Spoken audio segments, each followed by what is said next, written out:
KIA? देश का सत्यानाश किया। ईवीएम मशीन ने क्या किया?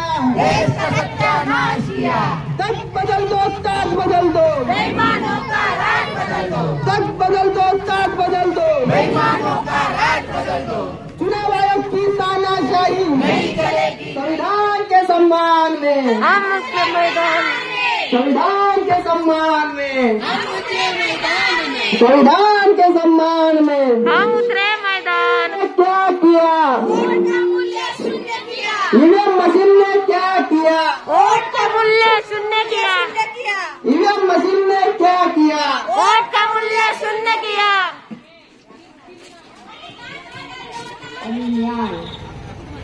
याच्या स्थापनेसाठी ज्या ज्या महापुरुषांनी महानायकांनी आपल्या जीवाचं बलिदान दिलं त्या तमाम महापुरुषांना आणि महानायकांना मी अभिवादन करते।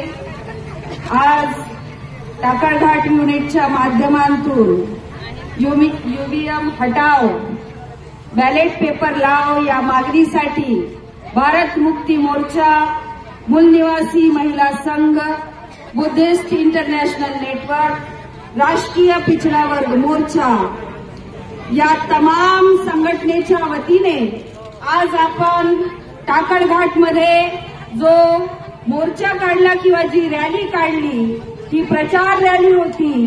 सगळ्यांना आतमध्ये असं वाटते की ही ईव्हीएम बरोबर नाही। त्यांच्या मनातला जो उद्वेग होता तो त्यांना बाहेर कसा काढावा, तर आम्ही त्या उद्वेगाला बाहेर काढून पूर्ण भारतामध्ये ही जी मोहीम आहे प्रत्येक माणसाला या ईव्हीएम बद्दल शासनकता आहे आणि जर समजा संविधानामध्ये शासनकता असेल किंवा त्याला त्याबद्दल शंका असेल तर याचा अर्थ याची नोंद चुनाव आयोगाने घेणे अनिवार्य आहे, कारण हा आमचा अधिकार आहे। हा आर्टिकल 19 फ्रीडम ऑफ एक्सप्रेस आम्ही काय करतोय तर फ्रीडम ऑफ एक्सप्रेस करतोय। याचा अर्थ आम्ही निवड करतोय, आम्हाला त्या निवड करण्याचा अधिकार आहे। तर या अधिकाराचं सुद्धा ईव्हीएमच्या माध्यमातून हनन होत आहे। आमच्या लोकांना असं वाटते की आम्ही मोदींना निवडून देतो, आम्ही राहुल गांधींना निवडून देतो। हे चुकीची कॉन्सेप्ट आहे, कारण वोट काय आहे हे समजल्याशिवाय आम्हाला कळणार नाही। तर वोटच्या माध्यमातून आम्ही मोदीला नाही निवडत, आम्ही राहुल गांधीला नाही निवडत। आम्ही काय निवडतो तर आम्ही शिक्षण निवडतो। मग ते शिक्षण कसं असायला पाहिजे, तर ते मोफत असायला पाहिजे की विकत असायला पाहिजे, याचा चुनाव याची निवड आम्ही करत असतो। नंबर 2 आम्ही काय निवडत असतो तर आम्ही आरोग्य निवडत असतो। आम्हाला आरोग्य कसं पाहिजे, आम्हाला आरोग्य मोफत पाहिजे की विकत पाहिजे, याचा चुनाव आम्ही करत असतो। नंबर 3 आम्हाला बेरोजगारी पाहिजे की आम्हाला नोकऱ्या पाहिजे, याचा चुनाव आम्ही करत असतो। आम्हाला घरं पाहिजे की आम्ही दारोदार भटकंती करणारे लोक आहोत, तर आम्ही घराची निवड करतोय की भटकंतीची निवड करतोय ते आम्हाला पाहिजे। आम्हाला बिझनेस पाहिजे, अशा प्रकारची निवड आम्ही करतो आणि त्या निवडीसाठी नरेंद्र मोदी किंवा राहुल गांधी किंवा इतर लोक उभे राहतात तेव्हा आम्ही निवडतो। याचा अर्थ आम्ही आमचे अधिकार, आम्हाला राजा व्हायचं आहे। या देशामध्ये नुसतं वोट देणे म्हणजे राजा बनवणे नव्हे तर राजा बनणे सुद्धा आहे। तर या देशामध्ये मूलनिवासी बहुजन समाजामध्ये जेवढ्या काही पार्ट्या असेल त्या पार्ट्या क्षेत्रीय पार्ट्या असेल, त्या राष्ट्रीय पार्ट्या असेल, पण त्या पार्ट्यांना संसदेमध्ये जाण्याचे जे रस्ते आहे ते रस्ते बंद केले गेले आहेत। आमचे महापुरुष सांगतात की सरकार ये मजबूर होनी चाहिए। आम्हाला सांगण्यात येते सरकार ही मजबूत असायला पाहिजे। कशी मजबूत असायला पाहिजे, जेव्हा सरकार मजबूत असते तेव्हा लोक मजबूत असतात, आणि जेव्हा सरकार मजबूत असते तेव्हा लोक मजबूत असतात, आणि जेव्हा सरकार मजबूत नाही राहत, तेव्हा लोक जेव्हा मजबूत असतात तर काय होते हे आमच्या लोकांना माहिती. का माहिती नाही? कारण मजबूत सरकार मजबूत लोकांचं ऐकत असते. मजबूत लोक आपले अधिकार हिसकावून घेण्याची क्षमता ठेवत असतात. आज आम्ही आमचे अधिकार हिसकावून का घेऊ शकत नाही? आम्ही आमच्या मुलांसाठी चांगलं शिक्षण निवडू शकत नाहीये, आम्ही आमच्या मुलांसाठी नोकऱ्या निवडू शकत नाहीये, आम्ही आमच्या मुलांसाठी चांगलं घर निवडू शकत नाहीये, आम्ही स्वतःसाठी आरोग्य निवडू शकत नाहीये. ही परिस्थिती का आली? कारण या देशाने मजबूत सरकार म्हटलं. आणि मजबूत सरकार असेल तर तो शेतकऱ्यांना भिणार नाही, तो युवकांना भिणार नाही, तो मजुरांना भिणार नाही, तो महिलांना भिणार नाही. याचं प्रात्यक्षिक जर पाहायचं असेल तर या देशांमध्ये महिलांवर बलात्कार झाल्यानंतर काय महिलांना न्याय मिळाला?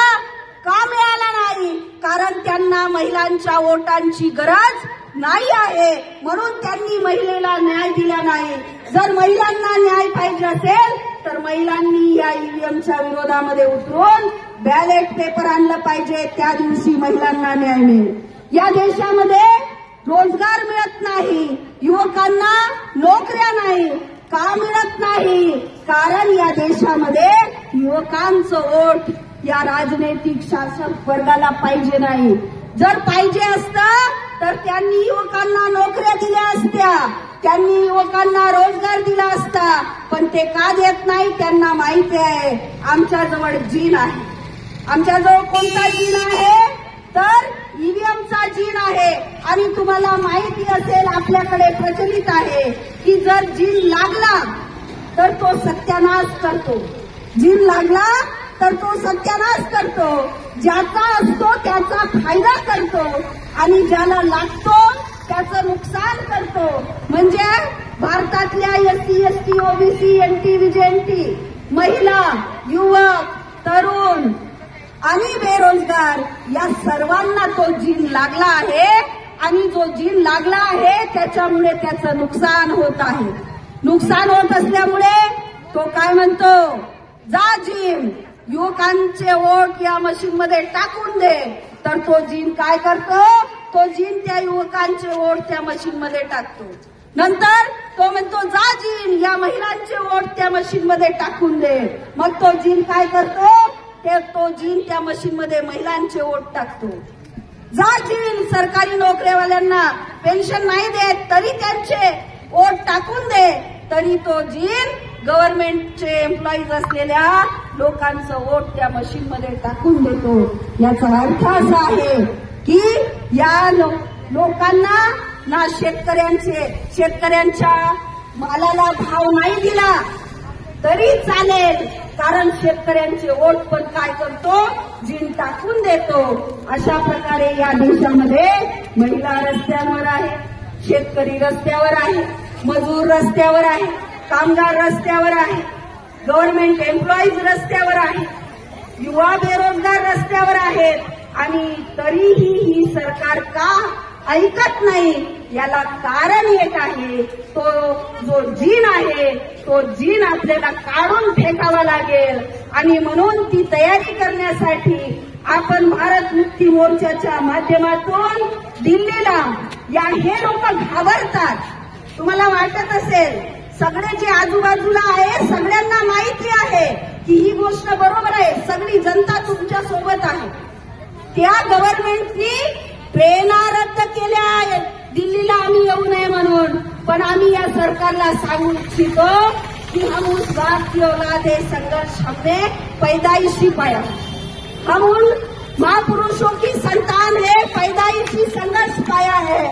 हम कैसे भी करके दिल्ली में आएंगे और चुनाव आयोग का घेराव करेंगे, क्योंकि जैसे ताकत तुमको दी है तो लोकतंत्र और संविधान ने, मेरे बाप ने भी हम लोगों को ताकत दी है, उस ताकत का हम लोग इस्तेमाल करेंगे.